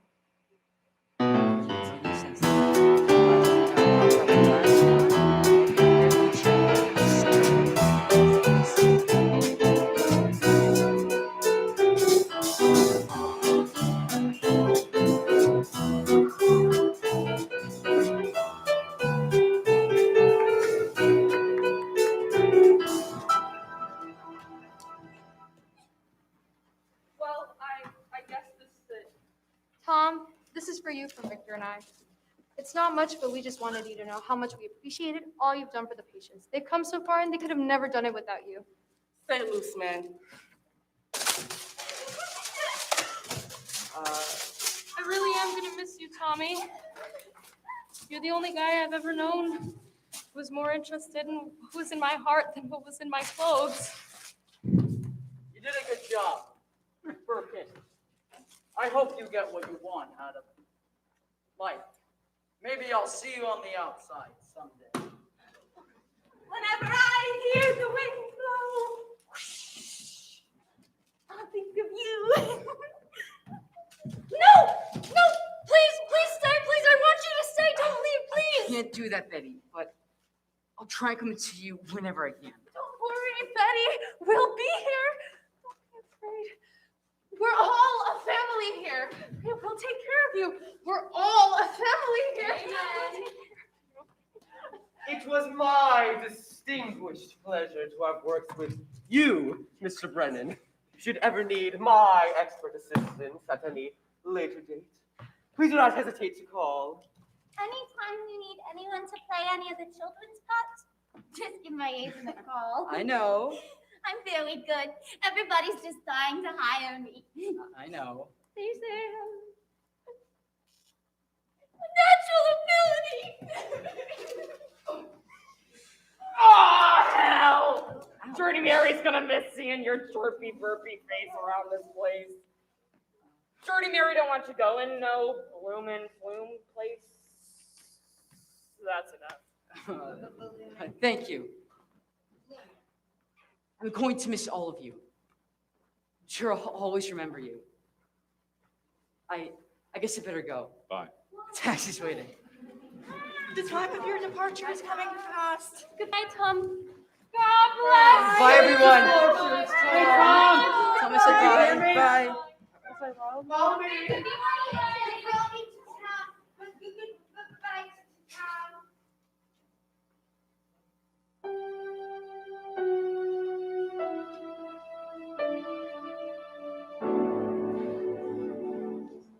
Where do we go from here? Now that we've come so far, is this a new beginning for us, or just a shooting star?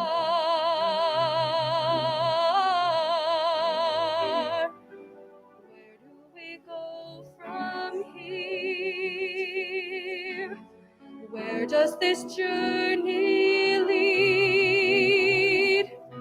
What is the next step we need to take to make our life succeed? I found something inside me, something I don't want to lose. Though my past was denied me, let my future be something that I can choose. Where do we go from here? Why am I so afraid? Don't let me fall back into the void now that my dues are paid. Was it an accident or fate that he touched my life and made me aware of my place in this world? We are all marked by those who we see every day and are changed by chance meetings in the most subtle ways. Yet the question remains, where do we go from here? Now that we've come so far, is this a new beginning for us, or just a shooting star? Where do we go from here? Where does this journey lead? What is the next step we need to take to make our lives succeed? Marks are beginning, they say. Now my soul is mad.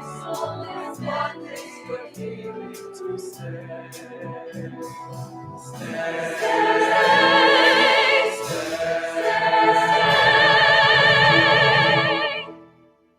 Where do we go from here? Now that we've come so far,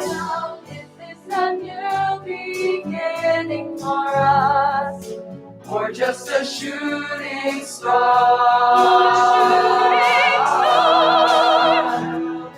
Where do we go? Where do we go from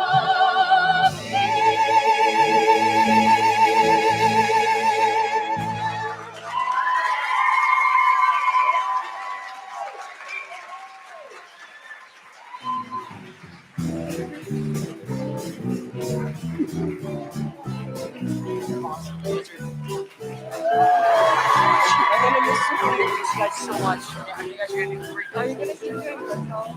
Yeah. I'll be working the shows. Great things happen. I'm gonna cry.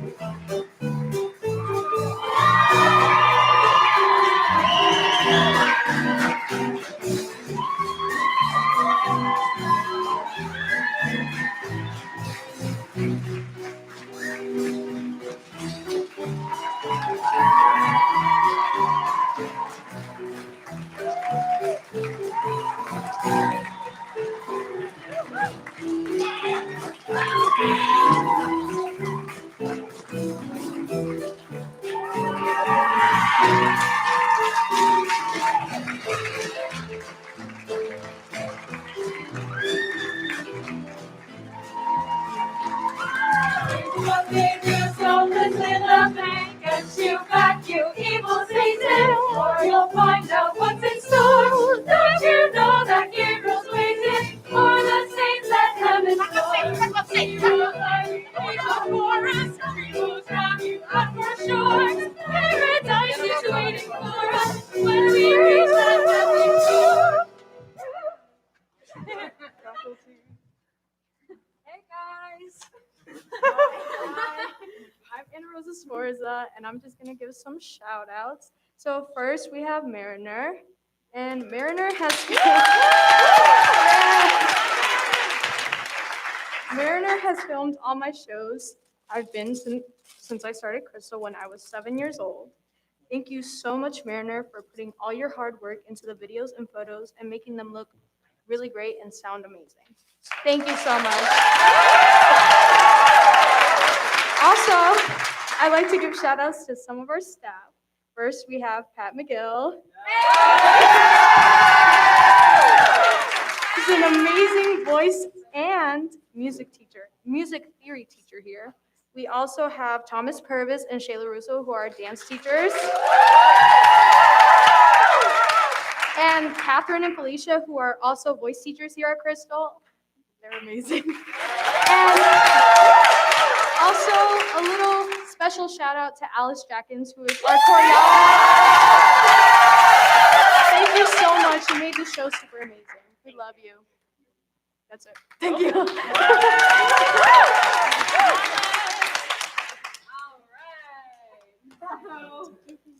Hi, I'm Emily, and I'm going to be talking about one of my best friends, Joe. If you know us, we're both confident queens, but we're also very emotional queens, but we save the crying for our pillow. So I apologize in advance if I have some ugly tears. So one of the first real encounters I had with Joe was in 2016, where I played Adele Smith, a reporter from Cheryl's show, Mother Jones, where Cheryl forced Joe to play a crazy Southern judge. I had to sing a trio, and Joe was in that trio, and when I tell you I was shitting my pants, that doesn't even begin to describe the fear that was running through my 13-year-old body. And I was desperate to make Joe know my name because I admired him so much. Little did 13-year-old me know that he would turn out to be one of the best people I would have the privilege of calling my friend and my mentor. I had the same panicked feeling my freshman year when I started voice lessons with Joe. I thought my first lessons were going so well because there wasn't any awkward silence or Joe and I trying to make uncomfortable small talk. But then Joe made me sit on his little piano bench and touch my toes. And Joe put his hands on my back and told me to breathe. And I took what I thought was a deep and full breath, but then Joe asked me, "Do you have asthma?" And I was so genuinely shocked because how could I possibly not know how to breathe after 14 years of breathing? So that day, Joe taught me how to breathe. So I'm gonna go slightly off topic, but one of my favorite movies is the 10 Things I Hate About You. Does everyone know that movie? Well, anyway, since I have too many memories of Joe, I'm gonna sum up everything in this way. 1, I hate how Joe tells me I can't belt all of Carrie's music because I'll get nodes. But I love how Joe tries to make all of us wear belts to spruce up our boring dresses. I hate how Joe makes me take every single class, but I love that he is pushing me to be the best person I can be. I hate how half of my voice lesson, but actually a lot more than half, is spent catching up on the week, chatting, and spilling the hot tea. But I love that Joe is one of the few people who actually give a crap about his students and are genuinely interested in our well-being. I hate how Joe pisses off my parents by making me do so many classes and staying out late at rehearsal. But I love that he isn't going to settle for a performance that isn't going to be my best or a lame-ass excuse as to why I don't want to do a class that's going to help me. I hate how Joe's lessons are always at least 30 minutes behind schedule. But I love that he always takes his time to make sure we're getting the lesson we deserve and pay for. I hate how Joe tells stories about when he went to Boco. But I love that he uses his stories to teach us lessons that he learned the hard way. I love that he talks about his classes with Patty, or the mean conductor or music director, having the wrong attire, or being late to auditions, because he just wants us to succeed and be our best. I hate how Joe randomly calls me at like 2 a.m. But I love how he knows from texting that something is wrong, and he lets me stay on the phone with him for hours until I feel better. I hate how Joe is a diva and a drama queen, but I love how he inspires us all to have confidence in ourselves and to teach us how to be a badass. I hate how Joe knows all of my biggest fears surrounding my career, but I love that Joe would do anything to help me face them and to conquer them. I hate that Joe's studio is in Norwalk because I'll miss him so much, but I love him so much for helping me earn a spot at the University of the Arts with a distinguished artist and scholarship, and helping me make that important decision. It's so easy for us Crystal kids to complain about Joe because he challenges us and makes us work really hard. But I really want everyone to think back at the little things Joe's helped us with. Think back about the class he pushed you to do, music theory, or the repertoire, or the repertoire that he made you sing. At this moment, are you mad that you had to write in the IPA for a classical song? Are you mad you had to write in verbs for a song you needed to perform? We don't realize how amazing Joe is until you're like me and thinking about the upcoming day that you need to say goodbye. And everything Joe does is for us, to help us be better. So Joe, we all say thank you. I'm so happy that I get this time to just appreciate you. And I know that in these next 4 years, the seniors, we will all have a place to come back to, a home to come back to. So thank you so much for always fighting for us, encouraging us, and teaching us. And we love you so much, Joe. And lastly, as Sean said perfectly in the beautiful speech he wrote me, stay the fierce queen you are, Joe.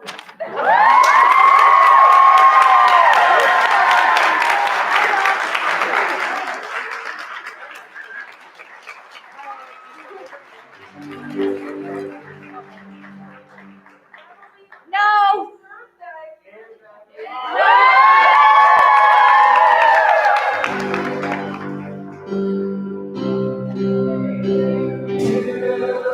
Happy birthday to you. Happy birthday.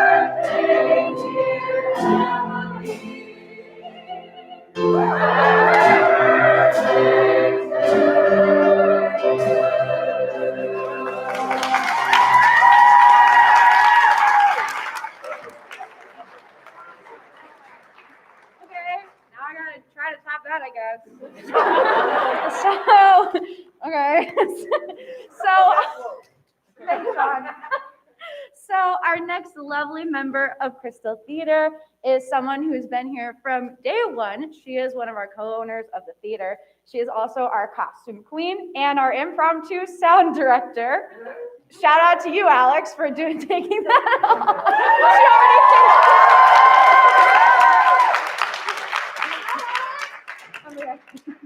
Okay. Wait, where'd I can't even read one sentence and remember. Please hold up. Okay, so personally, I really wanted to do Alex's speech because, she isn't at every rehearsal. She's doing a lot of things. She's a very busy woman. She was a wonderful teacher at Rowayton Elementary. Holla. What's up? And I really wanted to do her speech because she was the one who brought me to Crystal Theater. Fun fact. So why can I not keep my place in these? Hold up. Okay, so Alex was my second grade music teacher, and she had my grade put on Cheryl E. Kemeny smash hit, Mice and Mozart. Yeah, holla for Cheryl. You wrote it, right? Yeah. Right. Yeah, but you wrote, well, obviously, but you wrote the show. Yeah, so it's Cheryl's.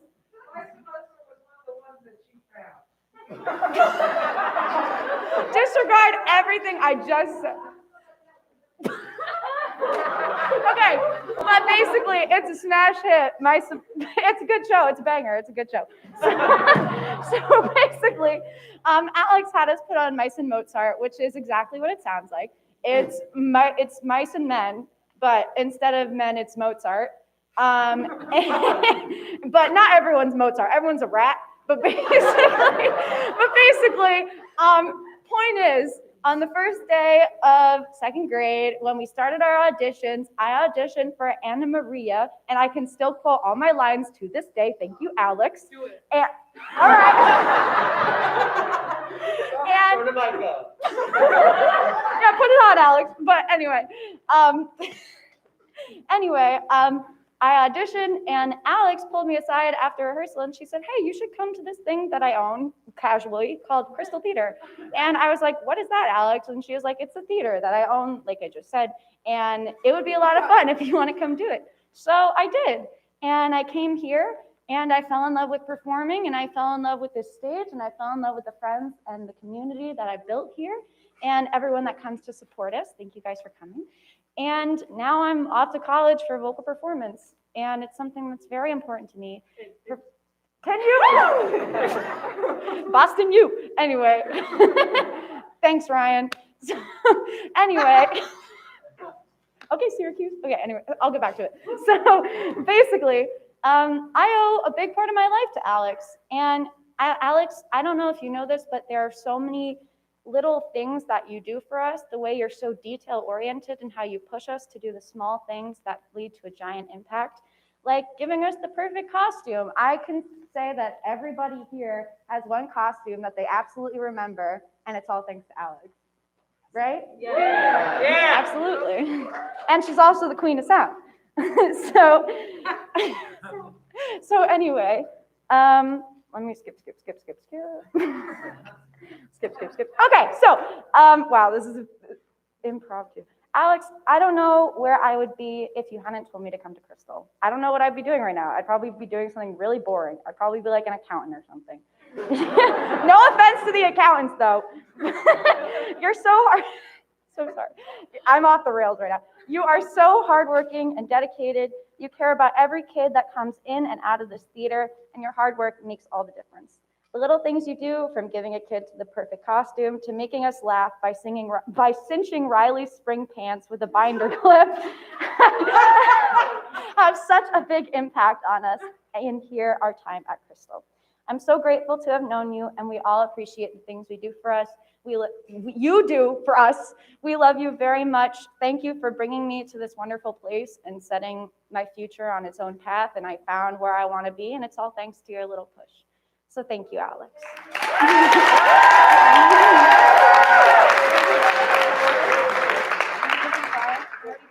Okay, never mind. Okay, I'll go. So our next faculty member is Miss Cheryl.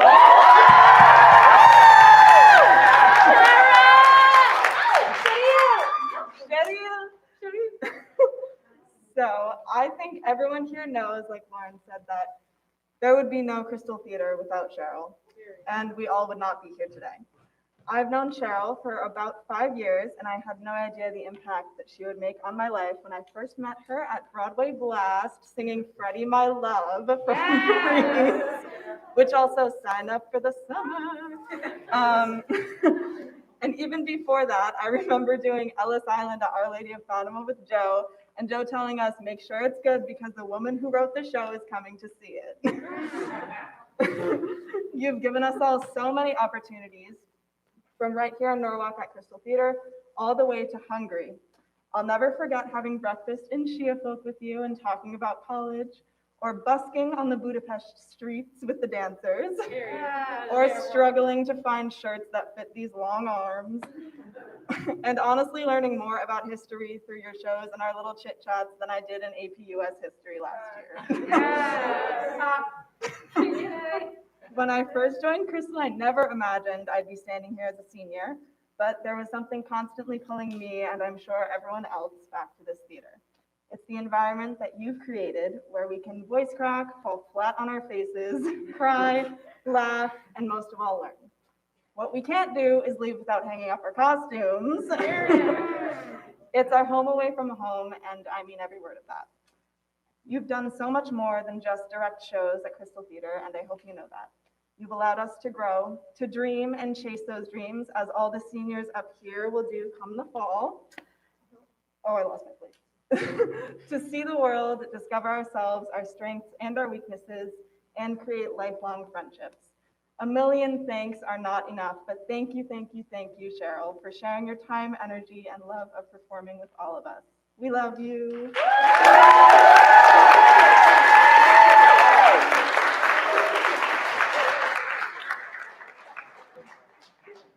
All right, so give me a sec. Sorry, I got signed into my phone.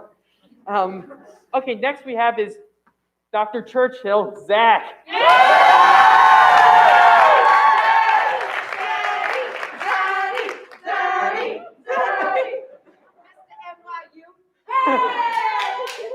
Okay.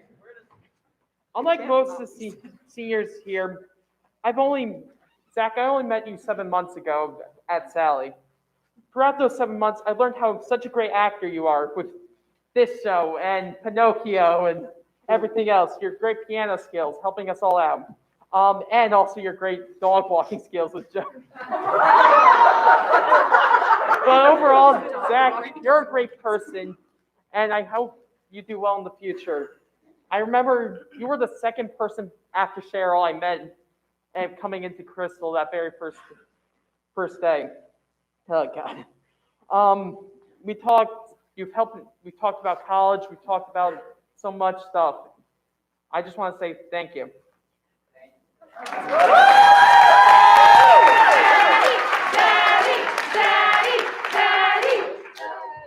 All right. I am thrilled to be thanking our incredible director, Dave. Oh, do you want to come down here? Oh, I got it. Oh, okay. All right. So for those of you, The other side. I wanted the extra steps. My fitness in my spot. all right. So for those of you who don't know, Dave was one of the original founders of Crystal Theater in 1987, alongside Cheryl, Alex, and Mariner. At the time, he was living in Presque Isle, Maine, about 20 minutes from the Canadian border, and he went out to this bar. And there were these two ladies who performed there occasionally called the Kemeny Sisters.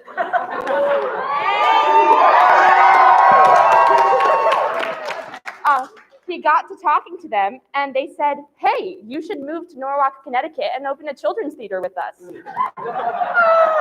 So he did.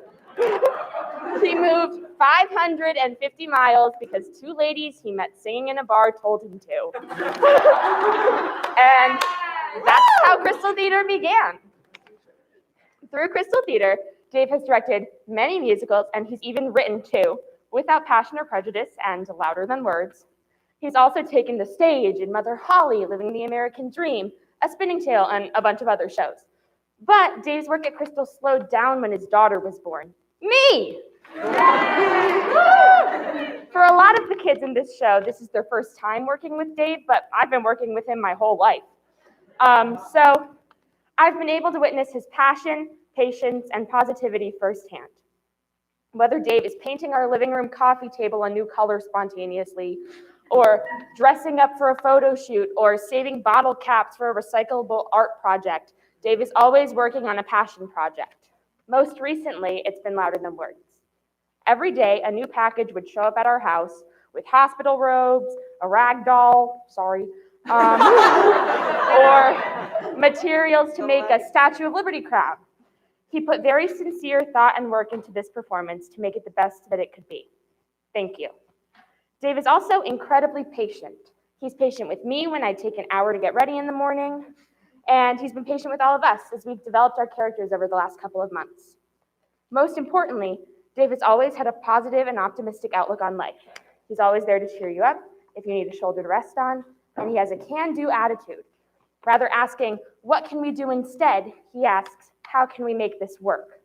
I experienced this firsthand when we went to 20 stores last week to find me the perfect prom dress.